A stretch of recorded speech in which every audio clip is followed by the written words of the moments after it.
امریکہ کا صدر کون بنے گا؟ کملا ہیرس اور ڈونلڈ ٹرمپ میں کڑا مقابلہ۔ صدارتی کانگریس اور گورنرز کے انتخابات کے لیے ووٹنگ، سینٹ کی 100 میں سے 34 اور ایوان نمائندگان کی 435 نشستوں کے لیے پولنگ۔ 13 ریاستوں میں گورنرز کا بھی چناؤ ہوگا۔ امریکہ کے 47ویں صدر کے انتخاب میں ووٹرز حق رائے دہی استعمال کریں گے۔ 8 کروڑ سے زائد افراد نے ارلی پولنگ میں ووٹ ڈالا۔ صدارتی امیدوار کو کامیابی کے لیے 270 الیکٹورل ووٹ درکار۔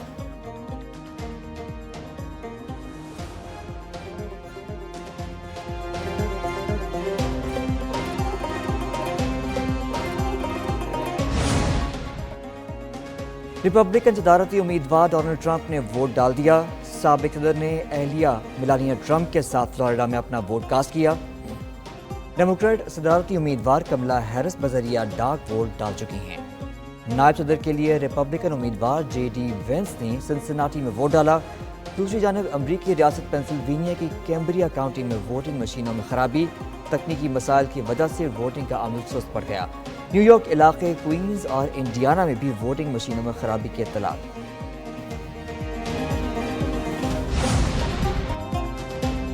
بڑے الیکشن کی بڑی مہم، امیدوار آخر تک رہے سرگرم۔ ووٹنگ کے موقع پر دونوں صدارتی امیدواروں کے پیغامات۔ کملا ہیرس نے کہا، امریکیوں کے لیے اپنی آواز سنانے کا یہی لمحہ ہے۔ ڈونلڈ ٹرمپ نے کہا کہ گھر سے نکلیں اور ووٹ ڈالنے کا وقت آ گیا، امریکہ کو دوبارہ عظیم بنا سکتے ہیں۔ دونوں امیدواروں نے سوئنگ سٹیٹس کے دورے بھی کیے۔ کملا ہیرس کا ڈونلڈ ڈیموکریٹک نیشنل کمیٹی کے ہیڈ کوارٹرز کا دورہ، انتخابات کے لیے پارٹی رضاکاروں اور عملے سے ملاقات کی، انتخابی مہم چلانے والے کارکنوں کو فون کر کے شکریہ بھی ادا کیا۔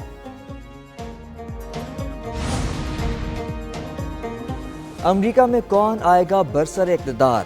7 سوئنگ ریاستوں کا اہم کردار، ایریزونا، جارجیا، مشیگن، نیواڈا شامل۔ شمالی کیرولائنا، پینسلوینیا اور وسکانسن بھی سوئنگ ریاستوں کا حصہ۔ 7 ریاستوں میں ڈیموکریٹک امیدوار کملا ہیرس اور ریپبلکن امیدوار ڈونلڈ ٹرمپ کے درمیان سخت مقابلہ۔ ان 7 ریاستوں کے الیکٹورل ووٹوں کی تعداد 93 ہے۔ 7 سوئنگ ریاستوں میں برتری حاصل کرنے والے کے صدر منتخب ہونے کا قوی امکان ہے۔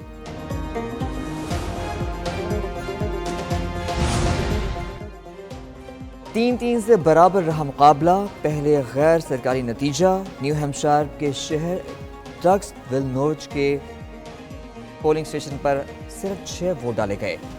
دونوں صدارتی امیدواروں کے 3 ووٹ ملے۔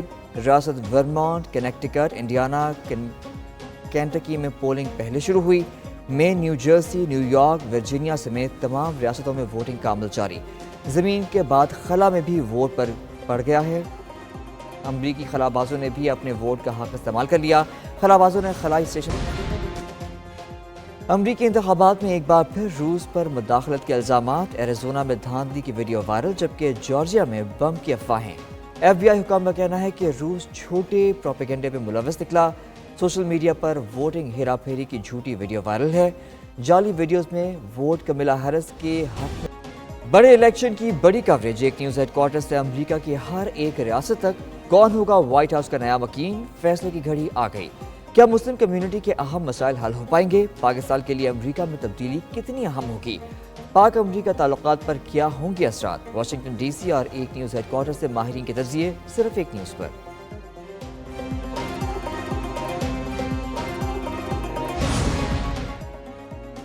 اسرائیلی وزیر اعظم نے وزیر دفاع یوو گیلنٹ کو برطرف کر دیا۔ وزیر خارجہ کاٹس کو وزیر دفاع لگا دیا گیا۔ نیتنیاہو نے ویڈیو پیغام میں وزیر دفاع کی برطرفی کا اعلان کیا، کہا کہ گزشتہ کچھ مہینوں میں ہمارے درمیان اعتماد نہیں رہا۔ غزہ اور لبنان جنگ پر بھی وزیر دفاع سے اختلافات تھے۔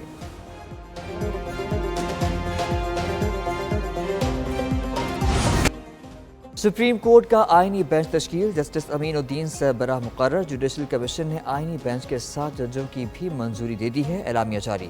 جسٹس جمال مندوخیل اور جسٹس نعیم اختر افغان آئینی بینچ میں شامل۔ جسٹس محمد علی مظہر، جسٹس حسن اظہر رضوی آئینی بینچ کا حصہ۔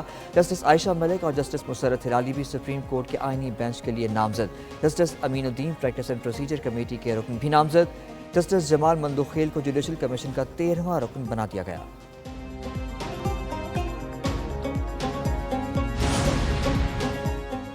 آئینی بینچ کے سربراہ کی 5 کے مقابلے میں 7 کی اکثریت سے منظوری۔ سپریم کورٹ کا آئینی بینچ 2 ماہ کے لیے تشکیل دیا گیا۔ سپریم کورٹ کے اعلامیے میں کہا گیا ہے چیف جسٹس راہی آفریدی نے جوڈیشل کمیشن ارکان کا خیر مقدم اور نامزدگیوں پر مبارکباد پیش کی۔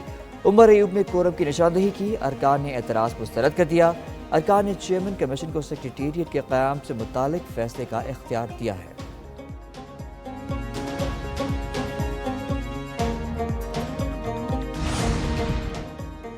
اور مندر میں جا کر معافی مانگو یا 5 کروڑ بھتہ دو، بالی ووڈ سٹار سلمان خان کو بجنوئی گینگ کی نئی دھمکی۔ ممبئی پولیس کے مطابق سلمان خان کو قتل کی دھمکی ایک شخص نے فون پر دی جو خود کو لارنس بجنوئی کا بھائی کہہ رہا تھا۔ دوسری جانب بھارت میں بدنام زمانہ گینگسٹر لارنس بجنوئی کی تصویر والی ٹی شرٹس فروخت ہونے لگیں، بھارتی حکام خاموش تماشائی بن گئے۔